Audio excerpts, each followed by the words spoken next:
Hey, I'm here to talk about composting and how I can apply it to a digital setting. So, what I'm doing is like, first, I'm going to talk about climate change and how it's happening, and it's a very real um, problem that, something needs to be done about fast. Like, I'm not sure if you saw that report that came out last week. It's things aren't looking great, and we have to do a lot to fix the climate and get our planet before it goes into complete destruction. Um, so obviously things are looking bleak, and that can make everybody feel that kind of hopeless and overwhelming. And so I just want to show you like this tweet that I saw from Hank Green the other day of that kind of put me at ease. It's looking at this graph, it's just like if we did nothing, we would be facing so much doom that we can't imagine, but we're already fixing the problem. Are we doing enough? No, but we it's starting to happen, so we need to fix it. So, kind of circling back into what Canada's doing is that Canada is the number one waste producer per capita at 36.1 tons per capita, which is compared to the second largest waste producing country is Bulgaria, but they're only at 26 tons per capita. So if we focus on Toronto, Toronto emits 9.8 million tons of CO2 just from our waste alone, and this is per year. And when it comes to our waste, 2.2 million tons of that is from of the tons of waste is produced just from food. So that kind of got me thinking of, well, what's our food waste problem looking like? And Toronto has a composting rate of about 22%, which is not great, especially when you compare it to the rest of the country, which is at almost 70% composting rates. So after hearing all this, you're probably thinking like, well, what can I do? I'm just one person, and I don't think I can make an impact. Although we have to hold large companies and mega billionaires accountable for the waste that they're producing, what we can do individually is start by tackling our food waste. And that's how we get into composting. So, first, trying to figure out like how the focus of this research is looking at the literature review. So, what does the literature say? So, I started looking at any composting increase rates and what other projects are happening and any studies that are happening. And there's not really a lot out there when it comes to Toronto specifically. The only one I found is like an experiment of a couple of condos where they put waste bins in upscale apartments to see what would get people to compost and recycle more. But that was basically it, because most of the data that's surrounding composting right now is mostly about statistics regarding composting rates, but there's nothing about how to improve those. So I started looking at like what other cities and institutions are doing, and is composting even a good, perfect solution? And also, since I'm a designer, I want to figure out if design can play a role in it. So a couple of main themes that I found was convenience is a mega factor. A lot of the literature that I saw and read about was how making waste uh, disposal as convenient as possible increases the rate to at some points 50%. As I mentioned before about the upscale Toronto high rises, when they put waste bins on every single floor, the waste, the diversion increased by 50% versus like only slightly making it more convenient, which only had like a difference of 5% versus not doing that at all. So that's something that we have to really consider. Also, education. A lot of people don't know if they're doing enough. There was one study that I found that looked at an American high school district about how they can increase their recycling rates. And a lot of these kids, like, although they had like basic knowledge, they didn't know if certain plastics, for example, could be recycled, which is, a major problem right now because number five, plastics, if you look at your recycling, those can't be recycled. Those have to be thrown out. But people obviously don't know that because they see plastic, you can recycle it, which is not true. And then I started looking at research about design thinking as a tool. So right now, like it's all about like science and policies and how the scientific method can help increase composting when like I see this as more of a design issue and a design problem that engineers, scientists, and designers should come together and work at. And I did read this paper about how designers worked with scientists to create workshops and how like they're kind of going towards the same goal, but they go at different approaches and come with different outcomes. Because with scientists, it's more of just like we have this one solution that we heavily researched, and this is why it's the best solution. Versus designers using design thinking principles, which is kind of how I approach this. It's you create as many different possible solutions and then you test them out. And if one doesn't work, you scrap it, move on to the next one, and you kind of just move on from it. So that was something that I kind of took to heart. And then, so these are just the main themes that I saw from my literature review and how I went about going to see if composting is a good solution for this. So as I was doing my literature review, I also sent out surveys and then I held interviews because I really wanted to know how people of Toronto felt about composting. And when I went through the surveys, I asked like basic demographic questions, but I also asked their specific composting habits, but also their recycling habits, because there's a lot of correlation. And what I found was not a lot of people composted. Like I had about 40% of people said that they composted, even though 60% had the means to compost. So I just kind of wanted to figure out why that was. And then I also asked like, what's the main reason that you hate composting? Obviously the smell, and some people are like, it's just something that is tiring and I don't know how to do well. And then if they didn't compost, it's just like, well, I don't like the smell, but also mainly the biggest one was my building doesn't have the infrastructure, so I actually can't. And when I got to the interviews, one thing that really stood out to me that's really focuses on like why people can't compost is that the challenge with composting is that I don't know what goes in the bin. My apartment has flyers everywhere, but what goes into the recycling of what goes into the recycling, but not into the composting. Also, our composting bin is really small and it fills up quickly. If the bin is full, we have to throw it out into the trash because we can't leave things on the floor. So that kind of shows that they want to do something but they can't. So from these surveys, the main takeaway was transparency. The residents have no trust or confidence that the waste that they're sorted, particularly their food waste, is being sent and sorted to the proper facilities. Because as soon as it's out of the chute, it's kind of out of their hands. So they're trusting that the system is doing right, even though they don't know if the waste that they sorted has been contaminated, it's going to the right place, or it's like those trash can bins with the three different waste sorting systems, but they all go into the same trash bag. Like, we don't know if that's actually happening. Another one is another part is education. So there's a lot of conflicting information out there, especially depending on your region. Like I heard a bunch of people that like, oh, you can't put meat in the green bin, you can't put this, and that. And it's just like actually like that's not true. Anything that's of organic material can go in the green bin. So we have to get a clear consensus of that.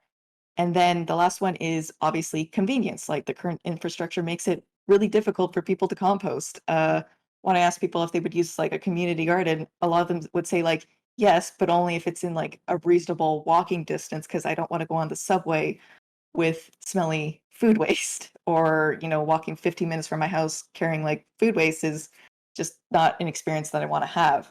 So trying to figure out how to make people know what they're sorting and then making everything convenient.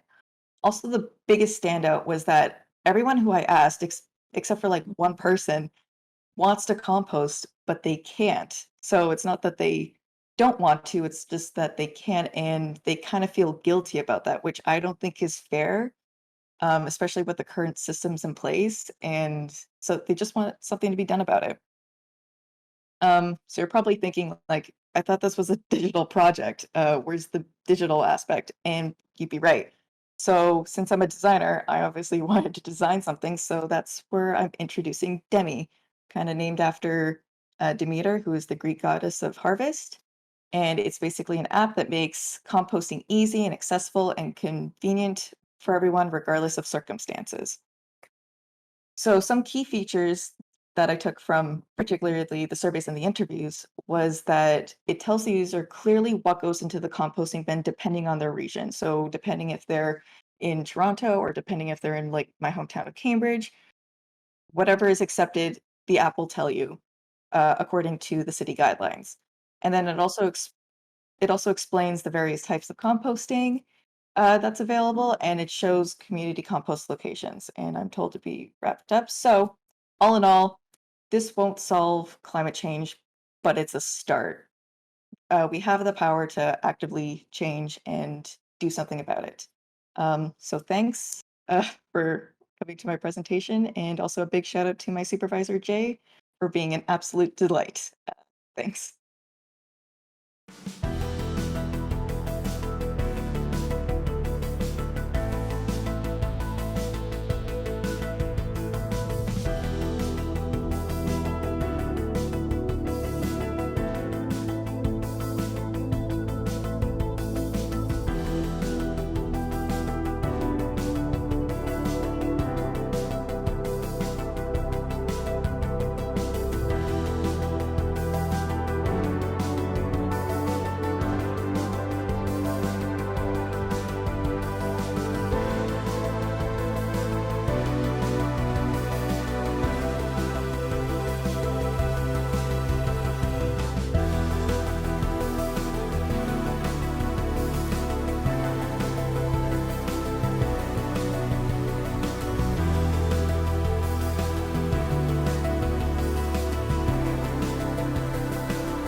Hello, everyone, and thank you so much for being here today.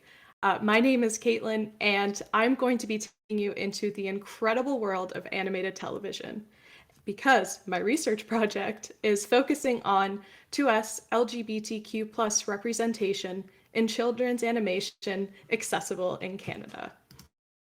Now, I fell into this research topic because I was noticing more and more cartoon shows focusing on LGBTQ plus individuals.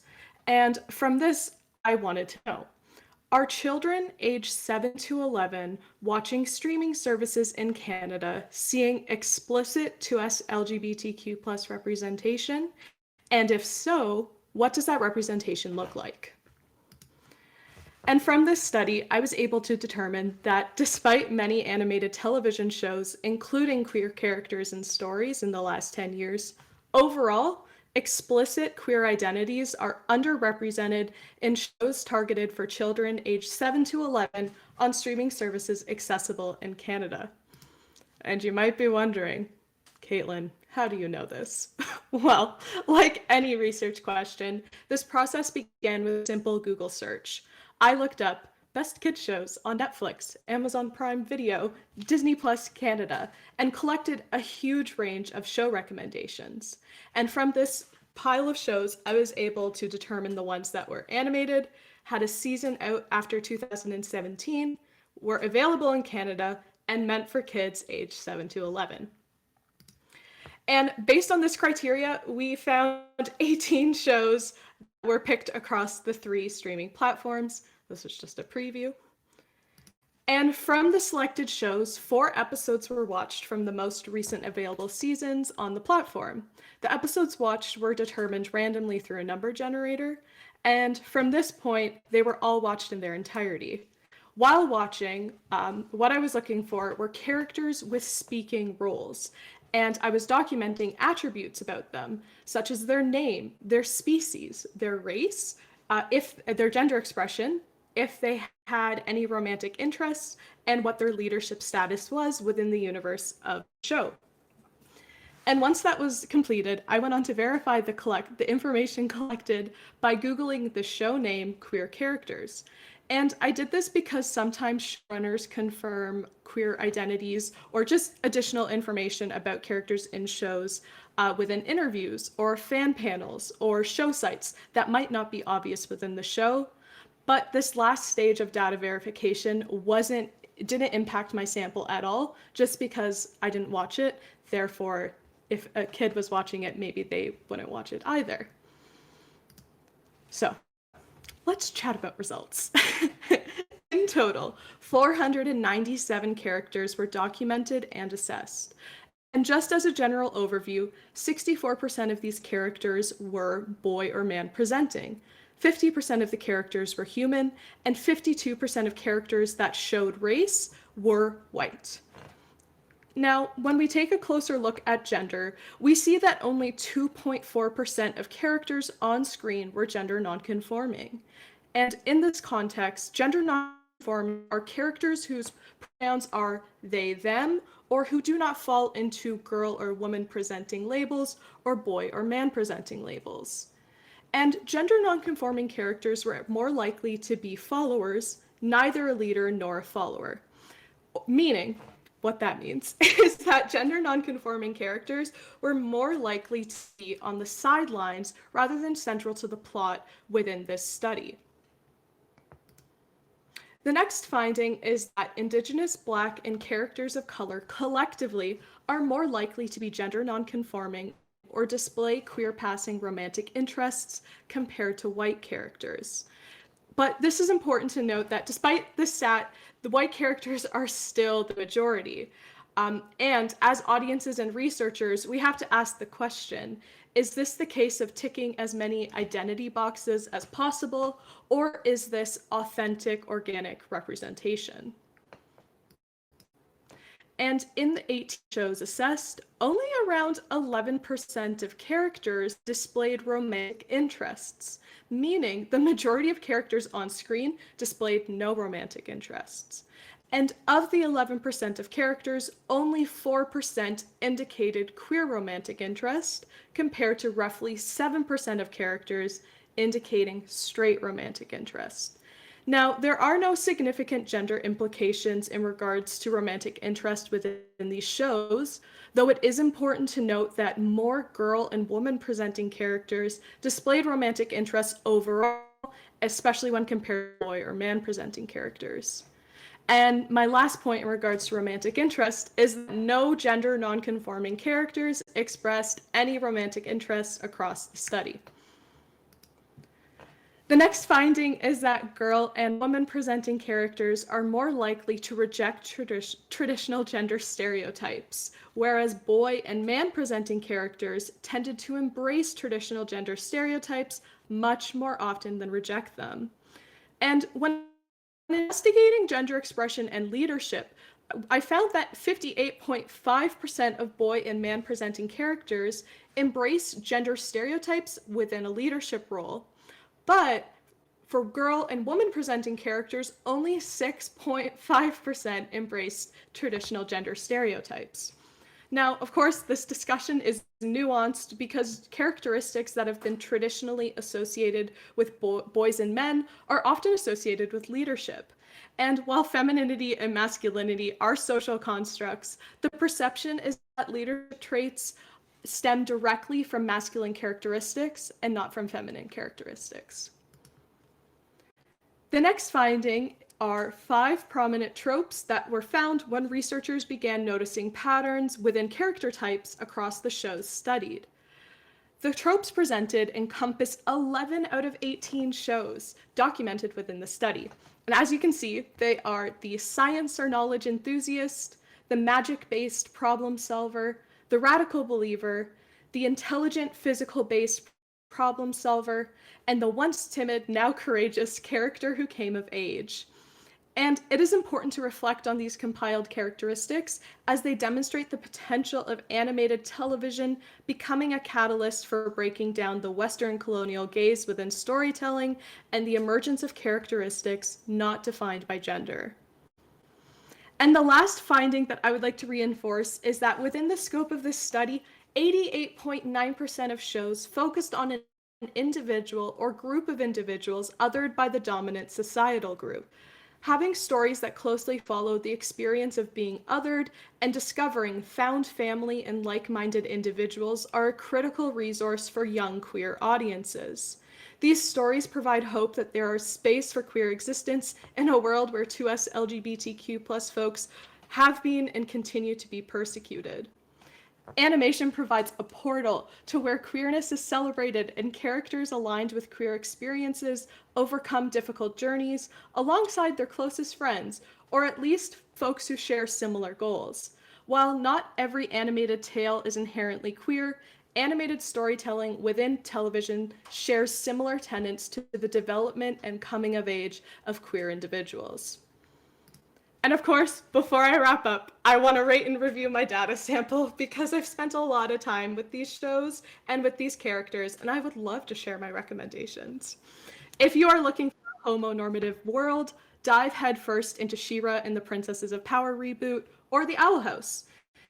If you are looking for feel good, there is hope, try The Dragon Prince or Kipo and the Age of Wonder Beasts. If you're just looking for a place to escape, try Hilda or Amphibia.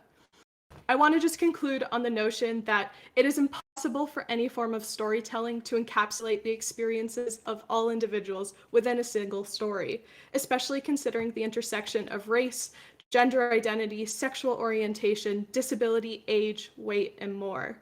And this is why it is so critical to continue building an ecosystem of storytelling media that connects and explores the world of identities in an authentic and organic manner, and of course, one that centers the voices of those whose story is being told. Thank you so much for being here. I really appreciate your time, and I hope you have a great rest of your day. That's all from me.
Good afternoon, everyone. My name is Robert Greeley, and my MRP looked at creating digital community in hockey, specifically a study of the Montreal Canadiens' Instagram engagement throughout the 2021 Stanley Cup Finals.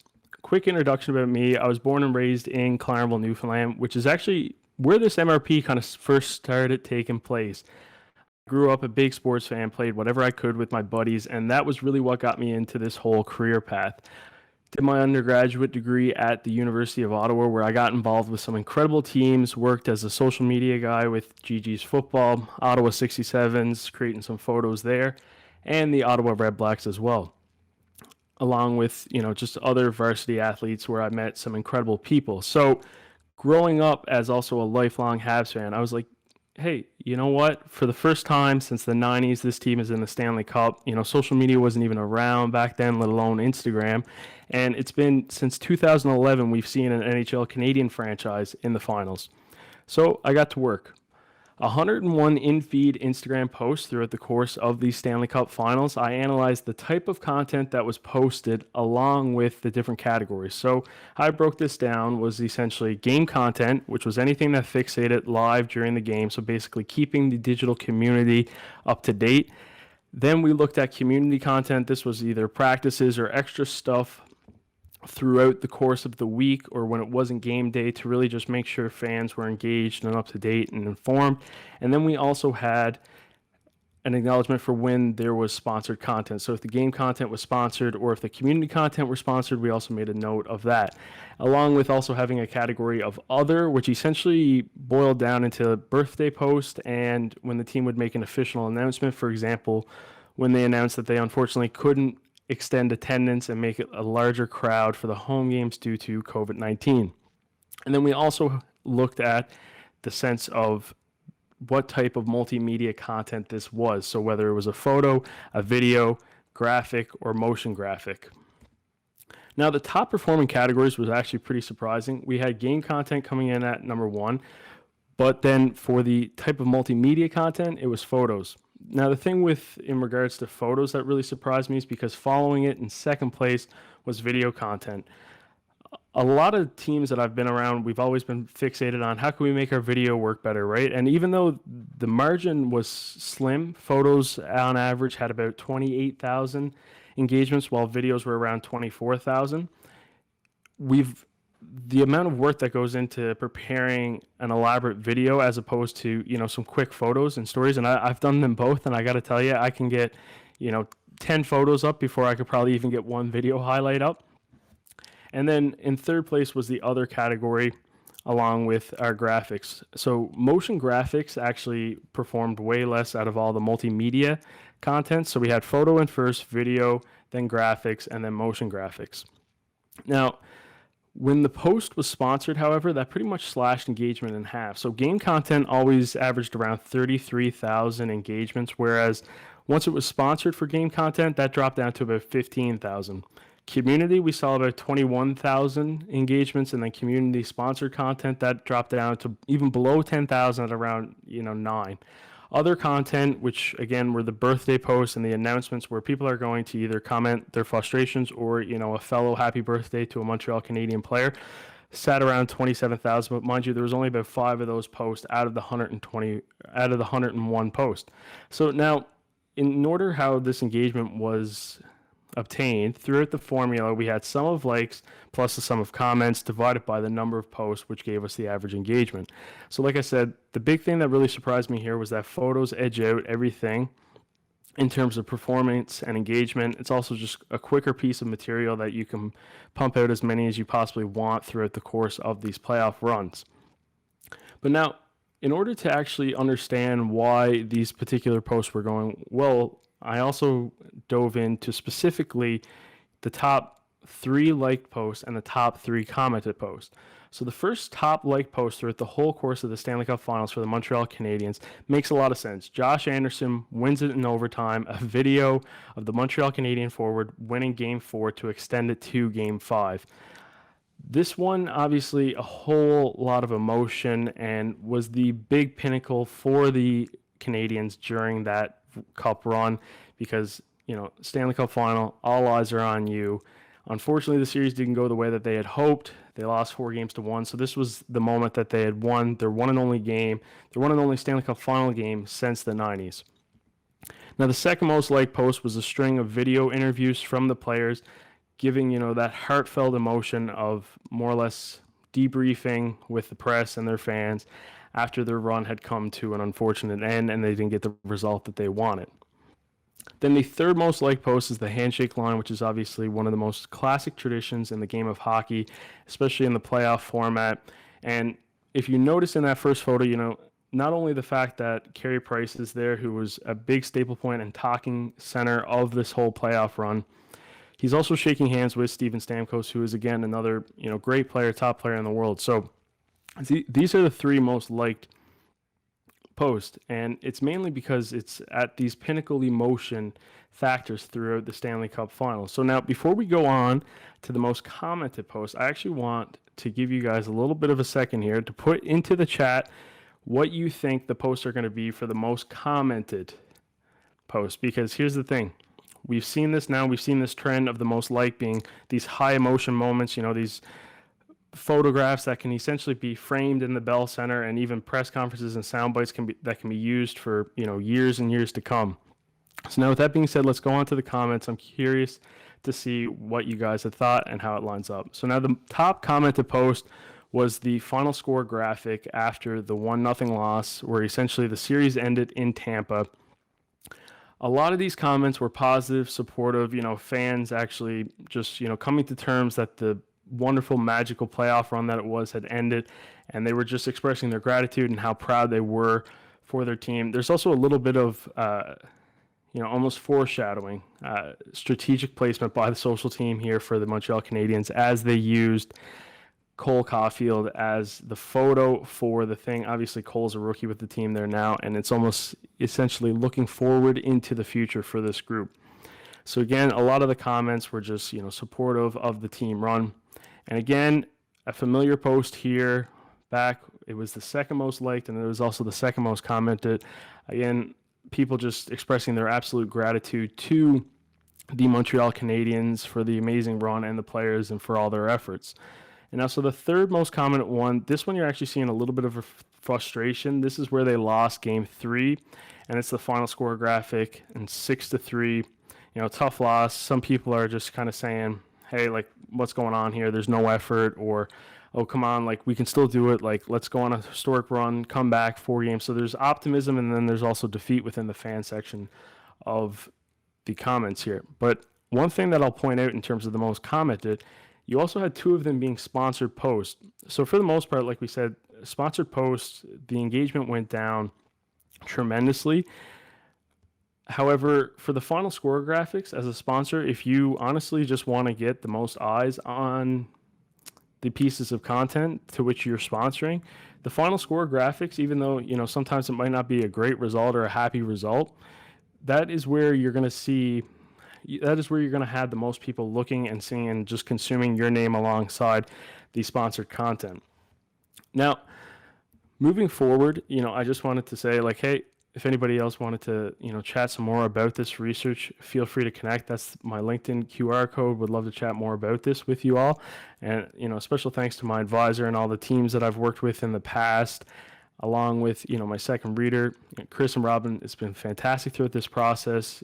I'm looking forward to even just going forward in the future, really maintaining, this work ethic and mainstream media side of things to help not only teams grow further in terms of their engagement in their digital communities, but also athletes. Because the thing is creating digital community is so important, especially within sports, right? We've always had this thing in sports where you're trying to create a fan for life.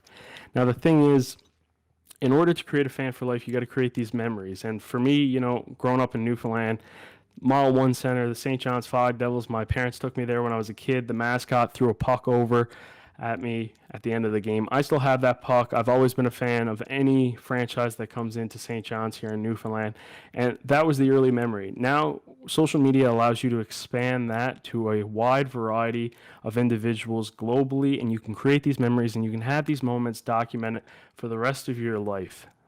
Thank you so much for listening here today. Looking forward to tuning into the panel later on.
Hello everyone, I'm Vivian from MDM 8.0, and today I'm going to briefly talk about my MRP.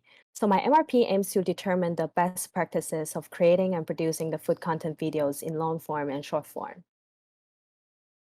First of all, my research objectives are exploring the best practices of creating and producing the food content videos, especially in ASMR topics. And the minimum viable product is aiming to produce both the long-form and short-form ASMR cooking videos based on the research and reflection during the process.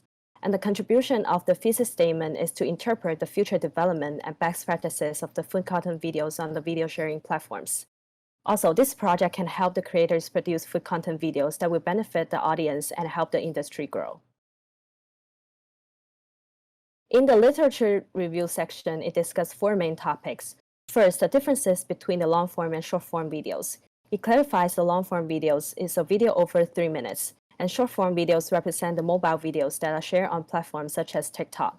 Under this topic, I also discuss how the YouTube algorithm works and what is the viewer's motivation on watching TikTok videos. Second, the research analyzed what is digital food, which means all food-related content on social media. And there is a similar concept called social food. It refers to online techniques designed for sharing, producing, and evaluating food-related contents. In that research, they observed that sweet recipes tend to receive more positive reactions, and the food recipes containing high glucose, such as unhealthy food, receive more reactions on social media and a large amount of sharing. Third, I analyzed users' motivation to watch the food videos from two different perspectives. In the psychological aspect, our brain learns to enjoy seeing food. Therefore, the look of the food is visually attracting the viewer's attention. In the social aspect, mukbang, also known as an eating show, is popular because watching this eating show can help viewers eliminate the loneliness because they consider the mukbang eater as their eating mates. And the minimal viable product is related to ASMR cooking videos. There is a section in the literature review that discusses how ASMR video works. ASMR is tingly sensation that results from involuntary external stimuli. Why people listening to food-related ASMR videos? These sounds can stimulate viewers or listeners' appetites. The next section is methodology, and there were three main research methods that were involved in these studies, and they are content analysis, case studies, and research creations. In the content analysis, I break down the knowledge into 5 topics. First, it examines the food videos on social media, and many social media users have stated that food video contents influence audience habits in their daily lives. Audiences usually watch food videos on YouTube for 4 reasons, and their entertainments, explorations, expertise, and finding ease in preparing meals. Users on TikTok explain that cooking videos are easy to follow and convenient for beginners to learn how to cook. And cooking channels are really easy to grow on YouTube or getting virals on TikTok. Also, they're easy to become monetizable. In addition, the research examines what are ASMR videos, and ASMR stands for Autonomous Sensory Meridian Response. It is a feeling caused by pleasing image and gentle sounds. ASMR is also one of the top YouTube search terms. When viewers are watching ASMR videos, the brain will release specific neurochemicals which activate the deep feelings of relaxation. To start a food ASMR channel, you need to consider both the sound and the visual image. For the sound, it needs to be a good quality of the microphone and a quiet shooting environment. When shooting the cooking videos, try to use natural lighting source and keep the objects in the scene are in the same tone color. Also use the bulk effect can help to create a depth to the scene. Furthermore, to start a YouTube channel, you need to build a channel branding, which need to find a niche. The niche of the channel can be a specific cuisine or specific contents for target demographic. When creating the food channel contents, one of the strategies is to incorporate SEO. Determine target keywords, create a customized thumbnail can impact the video clicks and views. Moreover, creators can share their videos on social media, engage with the audience, and collaborate with other channels to help their videos to gain more views. TikTok is a video sharing platform that requires users to bring up their videos, and there is some strategy to produce and promote the food TikToks. First of all, the contents of the TikTok video should be entertaining and attractive. And second, the video shooting and editing skills can have a close relationship with the video views. According to the research, the elements of the completion ratio, video information, and start a conversation with audiences will affect the TikTok algorithm and users' interactions. And there are 6 cases conducted in this research. In these cases, there are 3 YouTube channels and 3 TikTok accounts that are analyzed following 4 criteria, which are visual aesthetics, camera angles, types of food, and audios. And this case gives inspiration and strategy to produce the minimal viable product. For example, the creator of Peaceful Cuisine applied the rule of thirds to a composition which can attract audience attention to a specific object. In his video, every sound detail is recorded during the cooking process, and the sounds are not in a rush but smooth in a rhythm. Creator of Man with the Pot run both the YouTube channel and TikTok accounts. They usually show each scene from different angles. And the videos contain more extreme close-up shots, which are very interesting to watch since viewers can see more details and the depth of the food. In the famous TikTok account Sam's Eats, there are not many distractive settings or decorations in the video backgrounds. It makes the viewers pay full attention to the cooking process. The research creation describes the details of producing the minimal viable product and how the findings in producing the ASMR cooking videos are applied to the MVP. 4 videos as the creative outcomes are produced during the process. Each form of the video is also being analyzed in 4 aspects.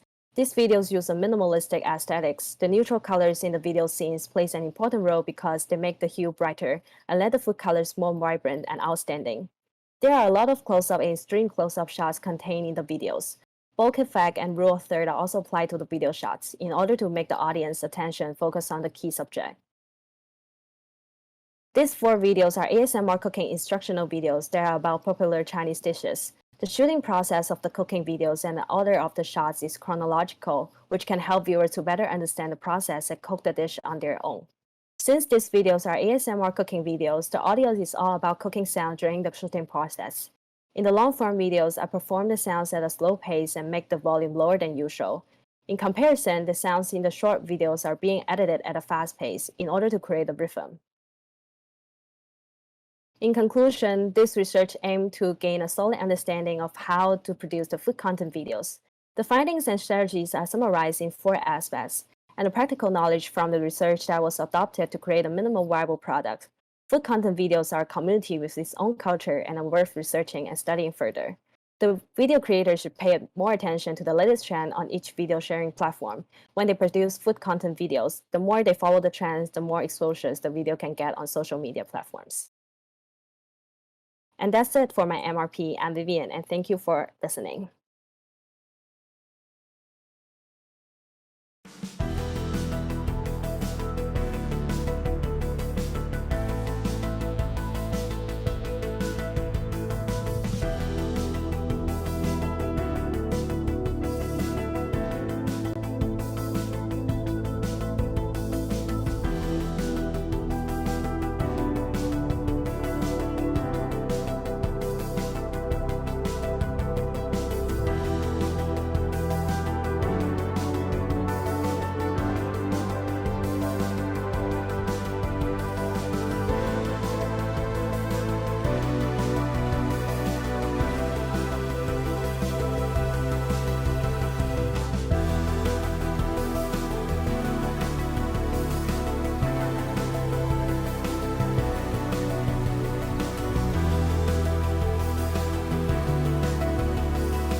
Hi everyone, my name is Misha Powell. I'm so happy to be here. I am a digital storyteller specializing in audio, video, and multimedia production.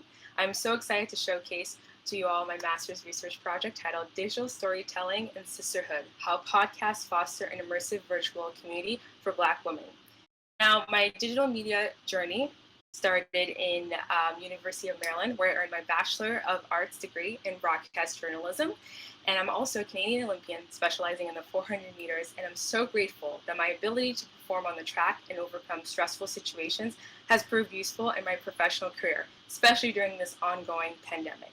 So during the first wave, I created a podcast last July with my dear friend and fellow Olympian, Kate Van Buskirk, called People Behind the Performances, with the purpose of amplifying the voices of track and field athletes that come from diverse backgrounds with equally diverse and powerful stories to tell. Here's a quick clip of my interview with Christabel Nettie, Canadian Olympic long jump record holder. Hello, track and field family. I'm your host, Misha Powell, and you're listening to Athletics Canada's People Behind the Performances, the podcast that gives you a deeper look into the mind of high performance athletes. My guest today is the Canadian national.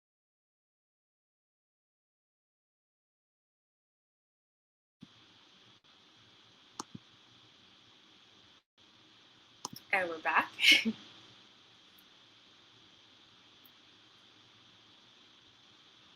Alrighty.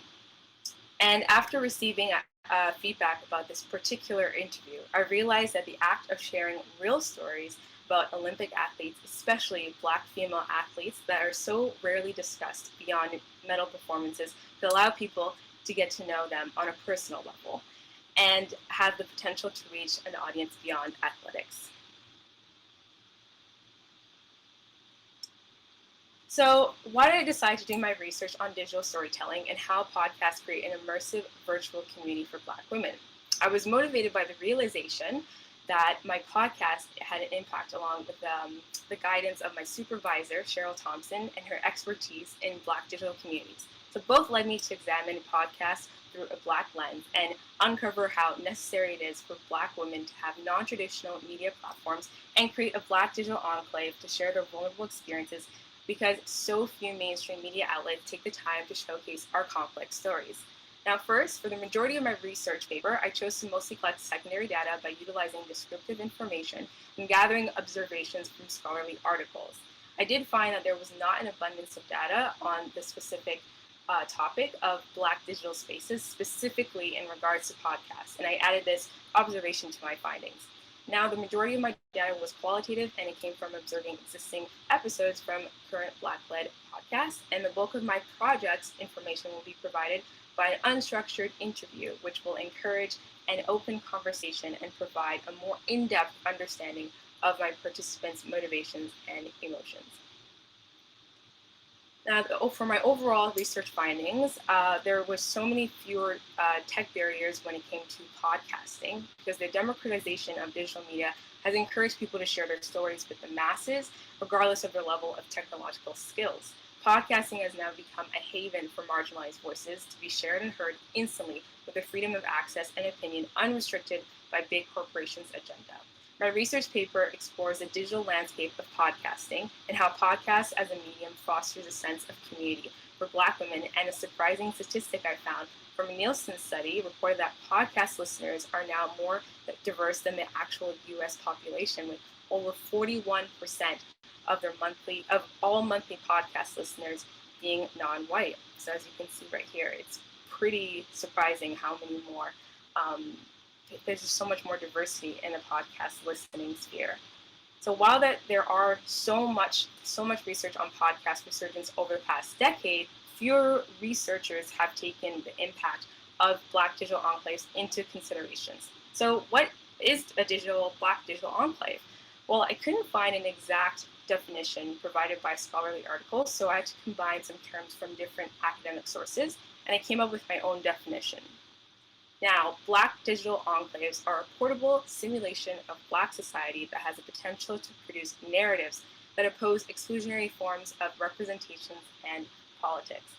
So now, throughout my research, when constructing this definition, I was heavily influenced by Sarah Fiorini, who wrote the podcast Chitlin Circuit, and Fotini Frikiri and Sarita Malik, authors of Voicing Lived Experience and Anti-Racism.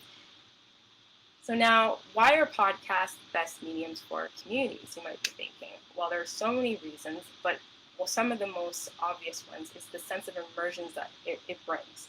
So for portable digital spaces, it not only allows listeners to listen anywhere, but it also potentially adds an element of this immersion.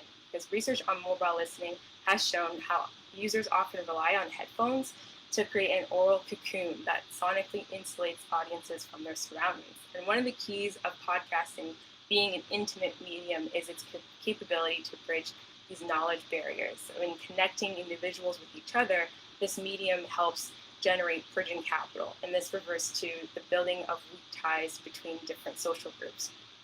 So now, how does podcasting empower Black women specifically? Well, podcasts present information and perspectives that reflect a broad range of multicultural issues and content relating to cultural identities that can be utilized by Black women who have expressed similar struggles to facilitate the goals of universalizing painful experiences, increasing knowledge about circumstances, and or inspiring positive change efforts. So now for my final project, I'm going to be creating a special series called Sisterhood in Sport. So my deliverable will be a 1 hour long podcast episode, and it's going to be a free-flowing conversational format and feature special guests that I've shared some life-changing experiences with. And the goal of the show is to share authentic Black experiences and give unique insight into the unique dynamic of being a Black female athlete, the bond of sisterhood, and what it's like to maneuver through a professional setting. So a little bit about the tech that I've been using. So I have been utilizing the software Zencastr. It's a web-based podcast recording platform, and it's very simple to use. Because I was on the road, it was really tough to record remotely. So this was the software that came in handy. And I ended up using it because I could just bring it on the go, and it was really easy to automate the post-production aspect of it. And again, going back to how easy and accessible technology is, there's even a cloud integration for Google Drive, so I could easily store my recordings and have a live editing soundboard option, so you don't have to pay extra for hardware, and you can easily insert intros and outros in different audio clips. So now, in conclusion, the goal of my master's research project is to fill in the gaps in digital community studies and enrich the field of podcast research, all the while shedding light on why empowered Black women are catalysts for meaningful virtual conversations. Thank you so much for listening, and I'm looking forward to moderating our digital community and inclusivity panel later on.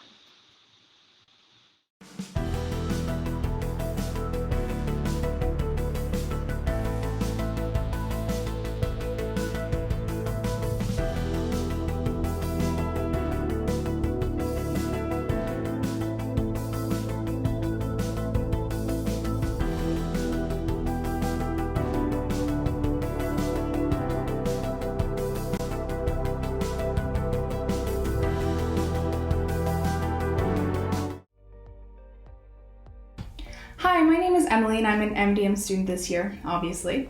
I have a background in graphic design, and I also happen to be mesmerized by the way people communicate with one another.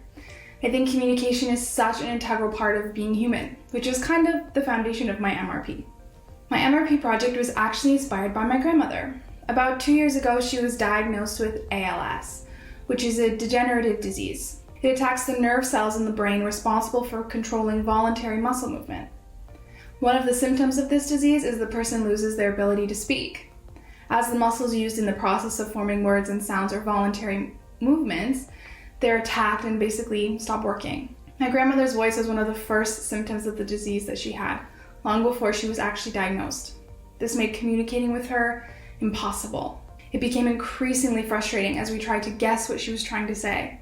By the time she was able to receive a professional computer from the ALS Society that would talk for her, using a synthetic voice, which is called an augmentative communication device, AAC for short, and she actually learned how to use it, she had passed away from complications of the disease.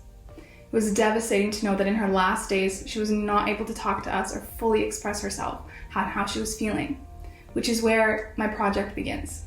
My MRP project focused on what I like to refer to as the human side behind augmentative and alternative communication systems, looking at how much control a person can have over the emotions of a synthetic voice.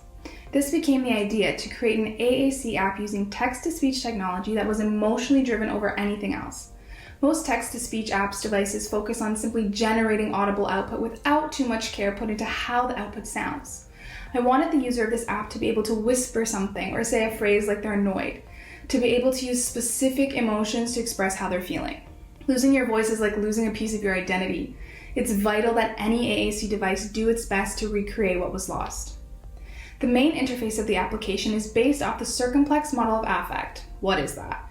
The model was introduced in the 1980s as a more accurate way to determine a person's affect state, which is a term used to describe a person's emotion and moods. The model runs off the theory that affect states or emotional states are interconnected and bounce off each other. At that time, the standing theory was emotions or states of affect were individual and not intersecting with one another. So this model was a huge leap in direction in this field of neuroscience. The model follows two axes that represent neurological systems, one for valence, which describes pleasure to displeasure, and one for arousal or alertness.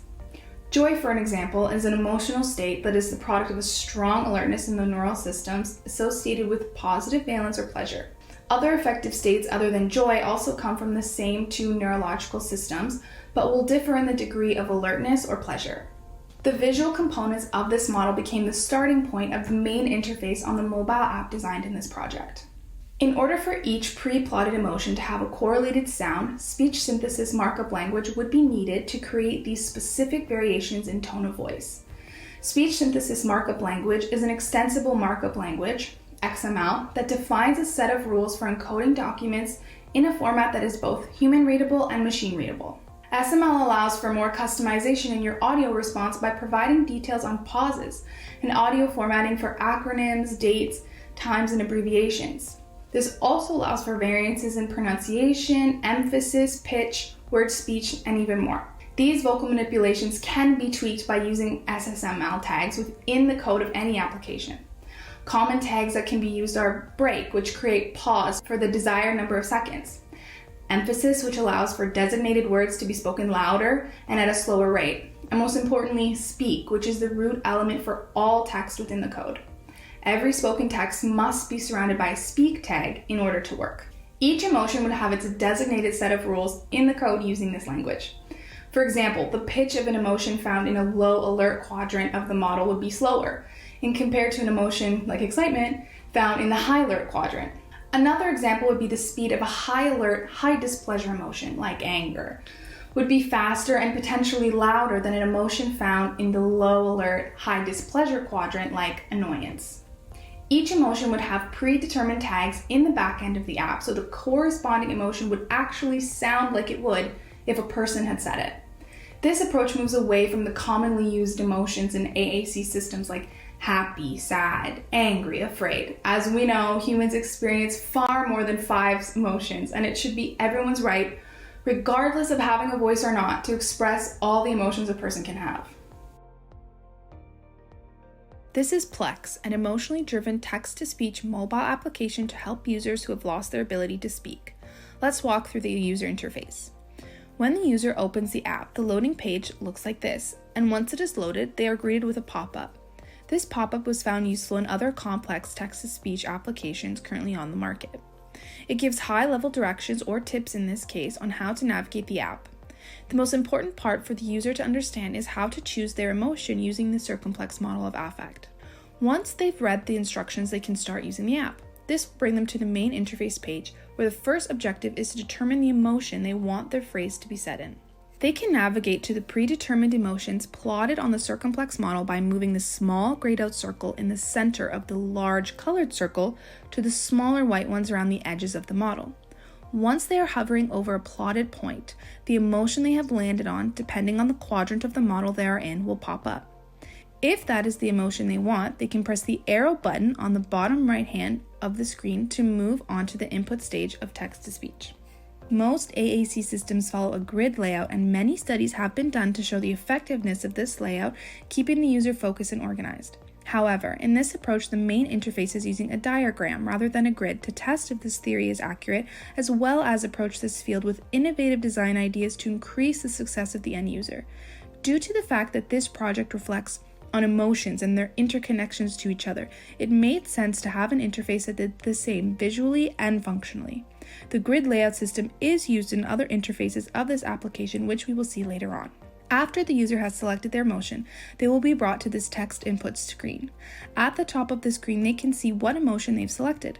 If they wanted to change it, they could use the back arrow at the top left hand of the screen. Below, they can type what they would like to say. Once a sentence is completely typed, the app will read it out loud in the emotion they have already selected. If they wish to repeat the phrase, they need to press the purple speaker icon located at the bottom of the text box. As found commonly in AAC apps, there are pre-made phrases the user can choose from to speed up the process of speaking. They can access those options through the Phrases button on the text input page. They have a multitude of options ranging in categories such as personalized, interactions, intimate, and needs. In order to give the user as much control as possible, the app makes it possible for the user to create their own phrases and save them under the personalized category, making it easier for common phrases said by the user to be accessible. After the user has typed the phrase, they need to press the Save This Phrase button, and it will be stored in the personalized category under the phrase interaction. Speaking of personalization, the user has a navigation bar at the top of their screen. One is a human icon and the other is a circle. The circle icon is a quicker way for them to get to the circumplex model and reselect an emotion, which is also the home page. The human icon takes them to their personal profile. This is where the user can make adjustments to the interface or their speech and sound settings. They can change the color of their interface if they want dark or light mode. They can customize the text size and button sizing on the input text page. Under speech and sound settings, the user can get very specific with the way their speech voice can sound.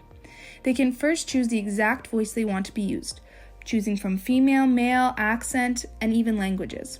All these settings are dependent on the API the application is set up with, but in most cases they would have access to voices from Google, Amazon, IBM, and Microsoft. And when new updates to these voices are released, they automatically update within the application, again depending on the API. They can also make adjustments to the speed of the voice, the pitch, and even how loudly they want the speech voice to be. Once these settings are made, they can test the final output by pressing the test button to hear what the voice will sound like with all their adjustments. Lastly, the user is able to adjust how the voice reads their text. The app can read each word after it's typed, or it can read the whole sentence after it's typed with proper punctuation. These adjustments give the user complete control over how the final voice sounds, allowing for the most emotional variations to be heard. There is no reason why something like this project couldn't exist in the real world, like right now. The technology exists, the need is there, it's just about implementation. I can't speak for anyone else, but I don't know how I would react if I lost my voice. But there are thousands of people in the world in that exact situation, and they deserve to sound like themselves. They deserve an emotionally driven AAC system. Thank you so much for listening today. I hope you enjoyed.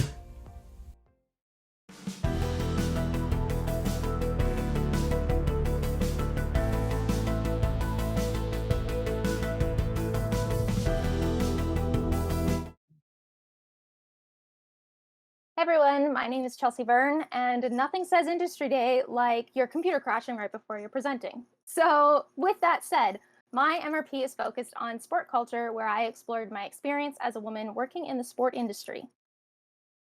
I recently graduated from Ryerson University, pursuing my degree in professional communication with a minor in sport marketing, and then I came back to do my master's for digital media. My career goals would be to work in communications, marketing, and content production within the sport and film entertainment industries.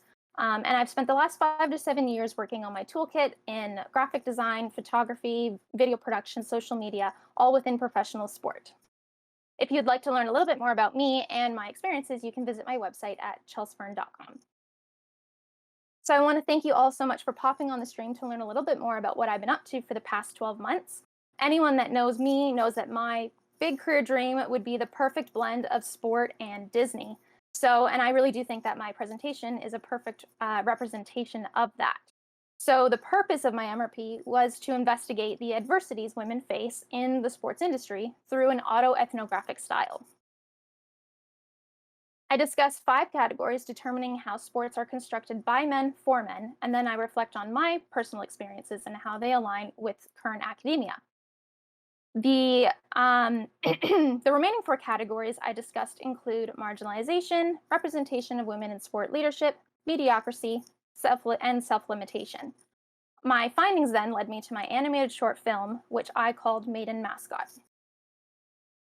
So an autoethnography method basically enables an author to be able to analyze a wider cultural, social, or political phenomena through their own experiences as part of that community. So this was a really unique approach for me to examine my experience as a woman in sport and explore the wider cultural hardships of female sport professionals. To illustrate my research, I wrote a script based on the relationship between my literature review and my autoethnographic findings. I produced a short film as a recorded storyboard with the original script, characters, story panel artwork, and visual and sound post-production editing. So under the scope of my 5 categories, I assessed theories on the male gaze, gender stereotyping, rule congruity theory, tokenism, emotional labor, and risks of self-promotion. I discovered that these are some of the primary forces that maintain sport as a male-dominated industry. So here's what I learned. Sports as a male construct is the normalized understanding that masculinity is the center focus when we think about sport. So basically, it's the ideology that sports serves the needs and desires of men, and this occurs through the remaining categories I'm going to discuss now. I discovered that marginalization in sport is the belief that women can't possibly enjoy or know anything about sports because of our female characteristics. But also, if females were to start behaving more like men or portraying more masculine behaviors, then it's perceived as a lot worse as well. Men are automatically granted credibility of their knowledge and ability in sport, whereas women are not. Also, I found that it's normalized for men to also belittle and harass women by questioning them on their sports credibility and their credibility of being a sports fan to ultimately reinforce their dominance in sport. Key takeaways in sport leadership found that women are often portrayed as sexy, but perceived as incapable of taking on leadership roles. Powerful and assertive men are ideal and successful leaders. Quiet and conservative men are considered diversity-oriented. And then confident women are often perceived as ugly inside and out. The lack of female representation in sport leadership roles is due to the preconceived notion that characteristics required for leadership positions are really only congruent with male stereotypes and not with female stereotypes. Then I explored mediocrity culture, which is basically where women do all the work and then men get all the credit. Mediocre quality and quantity of work is very natural it's a natural expectation for men, and that they're often also given a lot of praise for whatever work that they come up with. However, in contrast, women are expected to work twice as hard and produce extraordinary outcomes, and then they don't receive really any credit or praise, and sometimes they even have their male counterparts taking their credit. Finally, I learned that self-promotion limits identity expression. So unlike men, women are punished for demonstrating self-promotional behaviors because they're perceived as unattractive, unlikable, or unhireable. Unfortunately, we're also seeing women criticizing other women for self-promotion due to tokenism. So the old, there's only one spot at the table, so you guys have to fight it out for yourself. Additionally, women are forced to compromise their identity by conforming to stereotypical notions of femininity to avoid social rejection, but in turn forfeit their career ambitions and self-worth.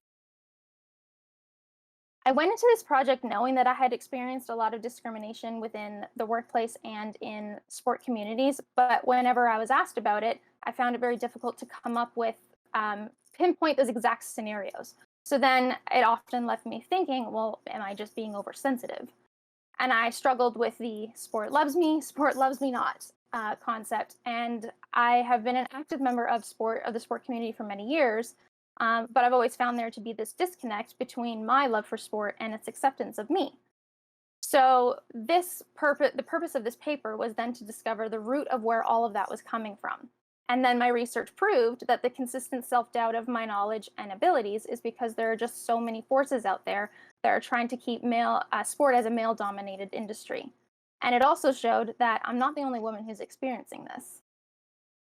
This then led me to the creation of my media project. It's a marriage between my literature, research, and autobiography. I chose to build an alternate universe of mascots because in my mind, and it was a perfect representation and vision of bringing sport to an animated scene. I wanted to develop characters that viewers could also connect with as sports fans and also bring in the essence of sport community and sport culture. Mascots as characters and with the whole mascot world altogether is also a theme that no other mainstream media or animation has discovered before or has used before, so of course I had to take up on that opportunity. The story follows a passionate and driven female mascot named Ronnie Raccoon that has dreams of becoming the head mascot for her hometown's professional men's hockey team. The film focuses on the experiences of women pursuing a career in the sports industry and the discrimination hurdles that she faces during her journey to the big leagues.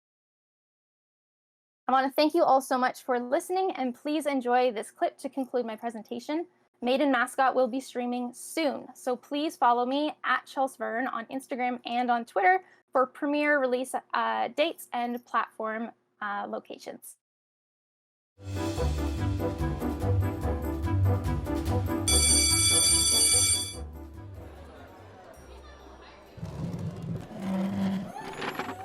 Excuse me, Mr. Sinbin? I want to work in the front office for pro hockey when I grow up. Could you tell us a little bit more about the process?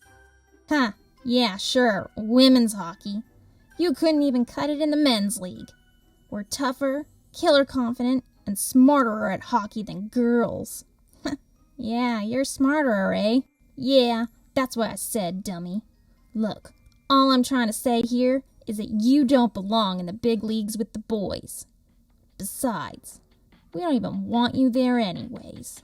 I'll show him, even if I have to stay up every night and study. Don't try to fix my head, it's just your anxiety. Don't hush me now, 'cause I just wanna shout.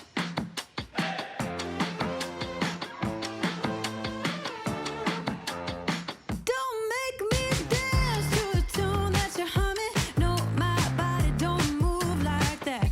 Don't make me pretend I don't see your shortcomings. You'll be running when I raise the black flag. Get out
All right. Hi, everybody. My name is Misha Powell, and I will be the moderator for today's panel for digital communities and inclusivity. And with our first question that we have, I want to ask all of you, what are some effective strategies to engaging a digital community? So we can start off with Anna. This is a good question. So for me, one of the ways that I engaged in a neurodiverse community over digital media was contacting people through social media and sharing a story that they can relate to. Because if they feel like they're not alone, or if they feel like they have something in common with you, they're usually more willing to share their own story, as they know they won't be discriminated against by the person they're talking to. Oh, I like that. That's amazing. Yeah, real inclusion, just feeling safe. That's so important. Mhm. And I was just going to ask now for Chelsea. Do you have a follow-up with that? What do you think are some effective strategies? Well, of course, I'd like to think, just based on my MRP, that animation would be a really great start. We're starting to see it appear more in the digital space because it's really, it's not easy to do to do an animation, that's for sure. But it is a really nice way to put up on snackable content up on Twitter or on Instagram. And then you also have the power of formatting it whichever way you'd like. So I think it brings a real inclusivity to storytelling because you can create your characters based on emulating the kind of persona that you would like to share. So similar with my film, I was able to portray myself as a red raccoon, which doesn't actually exist. It's red pandas are the real, but you'll find out in my film where all that comes from. But yeah, so then you're able to almost like recreate yourself, as we always say especially for social media, we're looking to create the best versions of ourselves and put it out there. So this is just like another really interesting creative way and artistic way to do that. Wow, that is such a beautiful way to put it. I feel like that's such a positive way to use social media, and thank you for that. I can't wait to see the final product. And Katelyn, can you take us through some of your most effective strategies to engaging a digital community? Yeah, absolutely.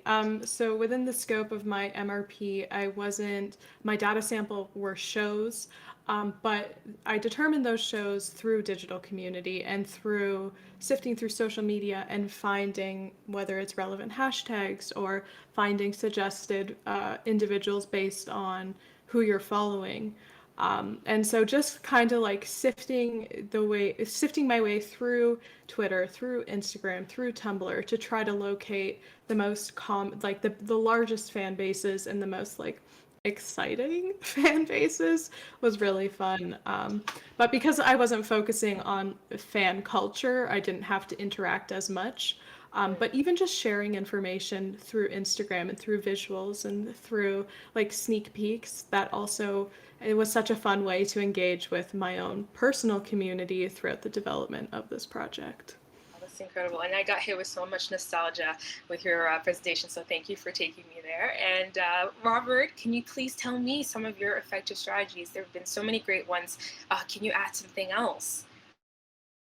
I think a key strategy to just elaborating and building on a digital community is transparency, right? The more you can just be open with what's kind of going on, whether it's an organization or an individual, your day to day, sometimes with transparency, we think of, everything that's going on, but even just like the updates, like, hey, here's me getting a cup of coffee in the morning kind of thing, right? And then people will be like, oh, I go to that shop as well. Like, I love that, right? So then it also just builds that connection, right? So it allows for more opportunities to just be like, oh, hey, like, I like this, I like that, right? Yeah. Oh, fantastic. And Robert, I'm going to hit you with another one. So this is a question for you.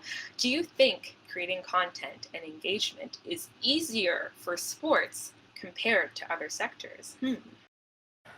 It definitely helps when you have like an outline schedule, right? I mean, we know for a hockey franchise, we're going to have 82 games and you can fixate your content and grow there. Football, if it's at the university level, though, it's only 8 games, right? So now you only have 8 weeks essentially plus a bye, and then maybe playoffs if you're lucky enough. So at most maybe 12 weeks of prime content where you can really get people to fixate on what you're talking about, especially as we've seen in my presentation there earlier. Game graphics and the results and those emotions, like that's the pinnacle where you can grow your most and really capitalize on that audience, right? So if that's only brought into like 12 weeks, then you have to go and find like extra things to really talk about throughout the year. So essentially, whether it's an organization or a business, and even depending on particular sports, it's like more or less the content is the easier part. It's going out and creating those moments that really picked on emotion that really brings these people in and enhances on your digital community. Oh man, that's so important. I mean, I always get teary-eyed whenever I think of like those sports compilations. So thank you, but also stop doing that. It's just so good. I want to now move on to a personal question for Katelyn. Katelyn, do you have any thoughts on representation in feature-length animation? Thinking about Pixar's latest film, Luca, in particular. Ooh, that's such a fun question. So ultimately, I had to make the choice to focus on television because the world of animation is so large. But a lot of the research that has been done has been focused on specifically Disney films. And I'm sure if you're on social media or if you've been on TikTok, you might have seen the TikTok talking about queer-coded Disney villains and how in the past there's been a lot of queer characteristics assigned to villains, which can be a dangerous area to be in because it perpetuates stereotypes as well as tropes for what queer characters can be on screen. But talking about Luca, the director or the director of Luca initially came out and said, "No, this isn't a queer story. Like, no, this is just a story about childhood." Like, not intending to brush off people who were making those interpretations or connections to the film, but actually eventually ended up taking it back and was just like, "I was wrong." So Luca and any animated film can be whatever you want it to be if you're able to connect with what you see on screen, and if you're able to be like, "Oh, that's like me," or "That looks like me," or "They act like me." That's the most important part, no matter what the intent was behind the scenes. But ultimately, the intent behind the scenes is really important in order to get diverse and inclusive stories on screen. Wonderful.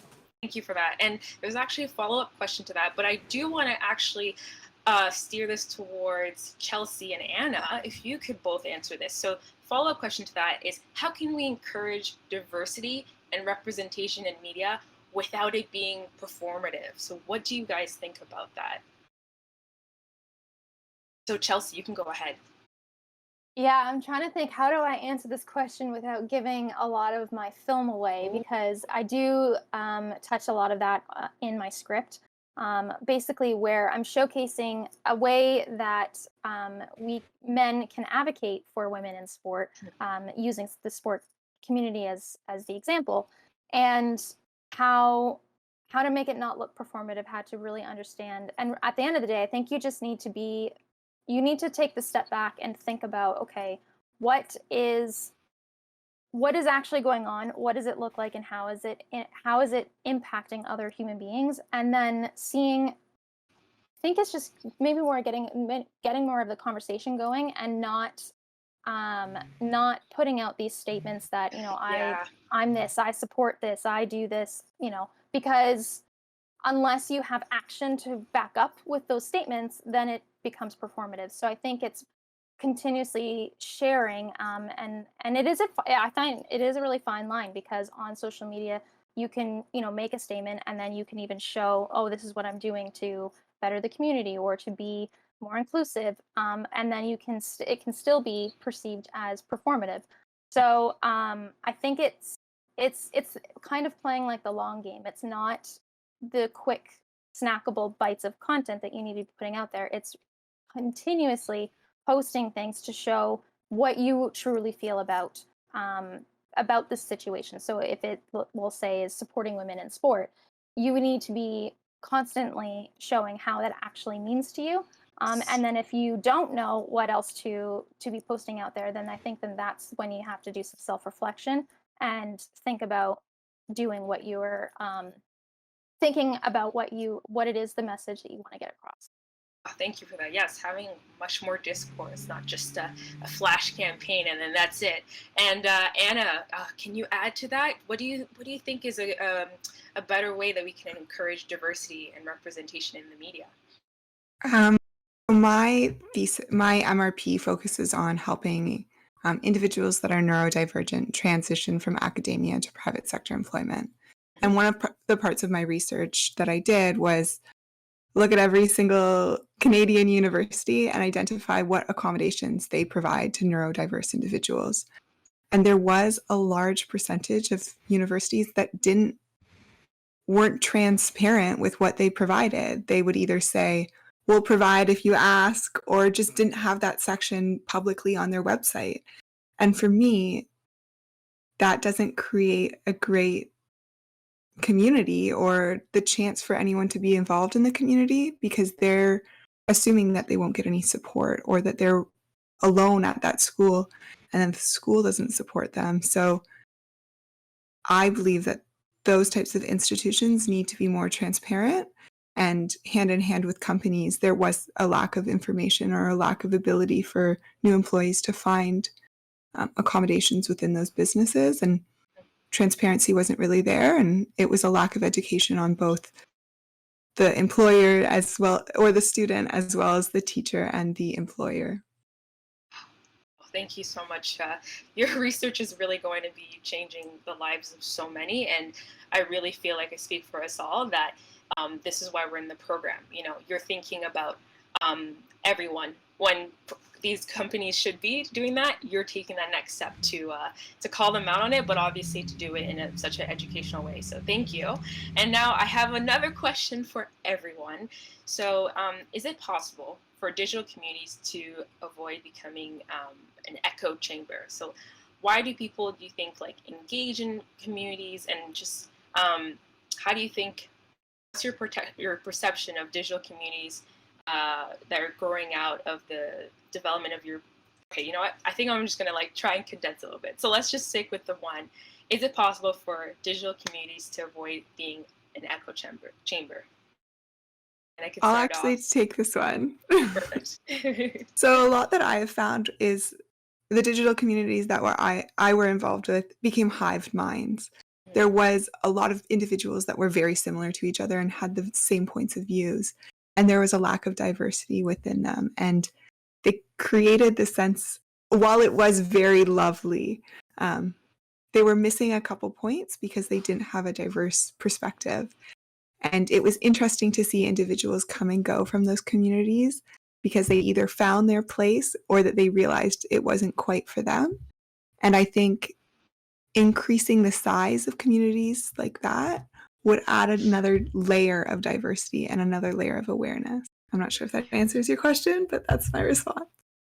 I love that. No, it's fantastic. And does anyone else want to add to that? There's actually a lot of questions coming in, so we can move on to the next one, if everybody's okay with that. All right. So now I want to ask, I'm going to go with Robert. What was the first digital community that you were a part of?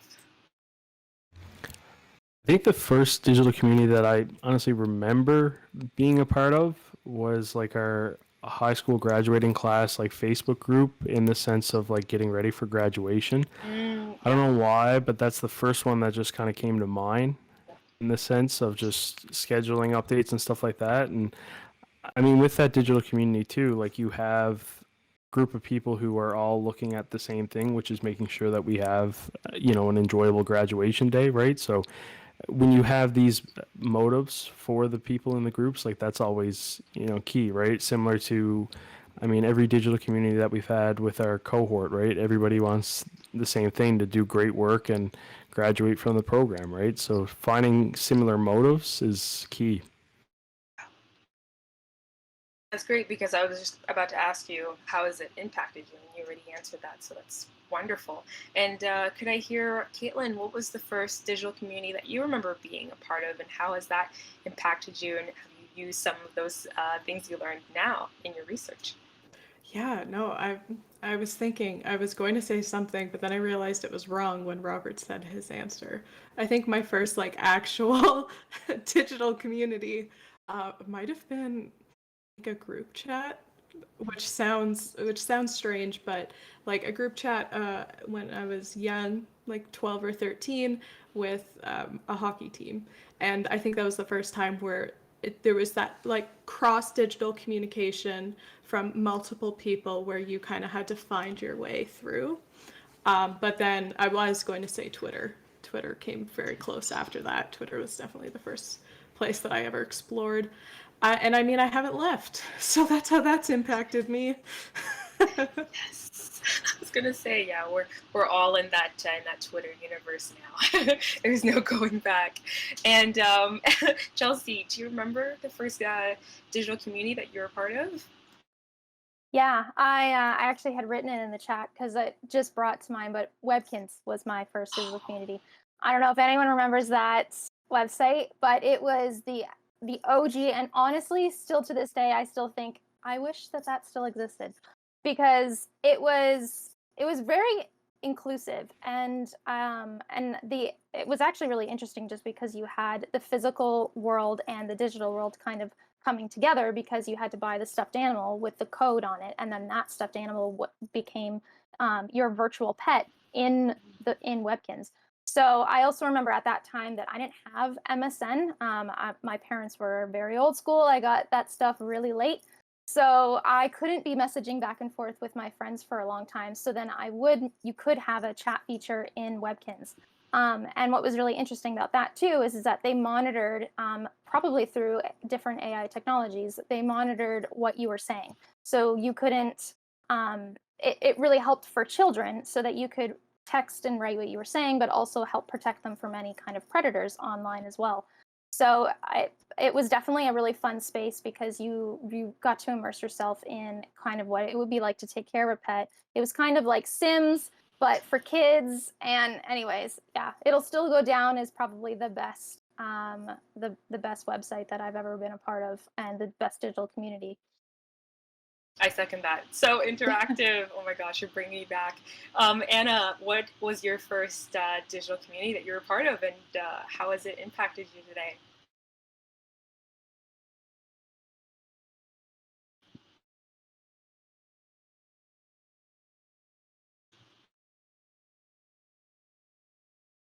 Oh, Anna, I think you're muted. Yeah, I think it's Oh, sorry about that. good. Probably my first one would have been MSN.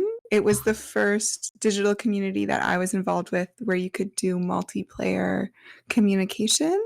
And I think that allowed me to increase the amount of people and amount of reach as well as community and support I was able to receive. Fantastic. I do remember my first times with MSN and just feeling like, oh, I'm so cool. I've got all these people to talk to, and I would talk Literally. for so long. Like, what were we doing? It's so amazing to think like that was so new. I guess what was that already like 14 years ago? 14, I don't want to think about it. We're dating I ourselves. know. Don't do I know. it. Okay, yeah. Let me stop. I mean, 2 But you years thought you ago, were like what? up there in the social Yes! pyramid. Ooh, I look at my list, look at my contact list, and then your mom comes in like, what are you doing? And it's midnight, like, nothing. Sorry. Yeah. I'm doing homework, obviously.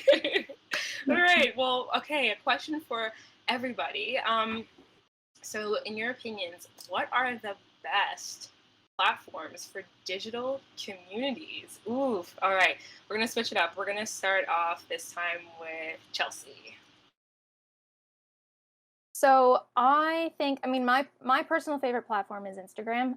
As a extreme visual learner, I respond well to visual interaction, and I think that especially now that Instagram's transitioning from being that photo-centric app to more video-centric, I think it's really interesting to see how the whole community is going to grow from that, especially if you look at influencer communities and how they've been making their entire living off of posting images, and now they have to transfer into making reels and IGTV and stories. Like stories was a huge game changer for me. I rarely scroll through my feed anymore.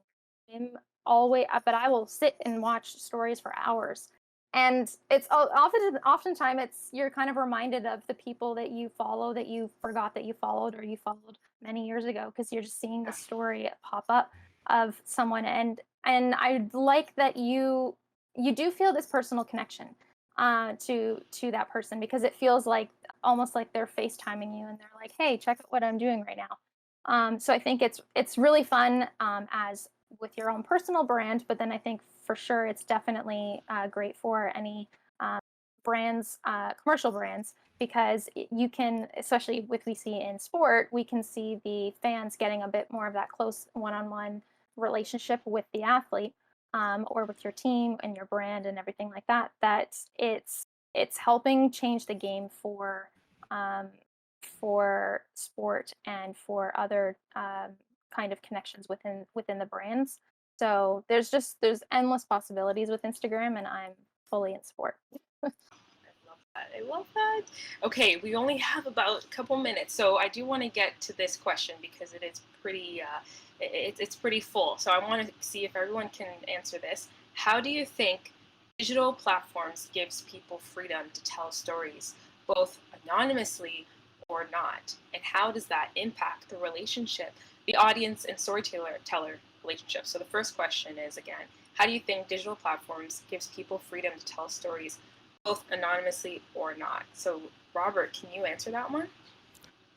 I think digital platforms, it's essentially right now, because for the most part, I mean, it's relatively low cost to have a platform, any social media platform, right? So more people can get on and, voice their opinions and stuff like that. In the realm of, being anonymous and not, I mean, there's a whole bunch of different kind of subcategories we need to think of this as, because if we think, North American, obviously a lot of people are on social media, but if we go into other countries in the world, like that is kind of a restricted access point for these people, right? So in terms of like if these social media platforms are allowing for everybody to tell their story, yeah, I mean, there's so much to unpack in the sense, right? And even though, there's pros and cons of being anonymous in these sectors as well, right? Like for the fact of if,